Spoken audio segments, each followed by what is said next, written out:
Tekma je bila polna emocij, pričakovano težka tekma, razočaranje sigurno, ker smo veliko priprav in pa posvetili tej tekmi.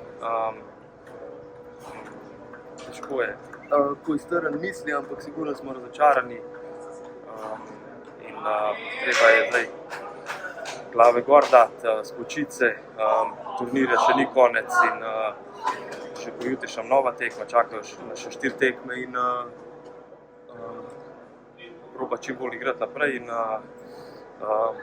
odvzeti čim več točk v nadaljevanju. Ja, normalno, hokej se igra za zadetke. Žal danes nam ni bilo usojeno nekako dati tega gola. Res je, da so imeli ogromno blokiranih strelov, da so se borili srčno, tako kot naši fantje, tako da nimamo kjer mu kaj zameriti. Borba je bila taka, kako se zagre prava tekma. Treba je zdaj strniti misli, umiriti glave in pač iti naprej.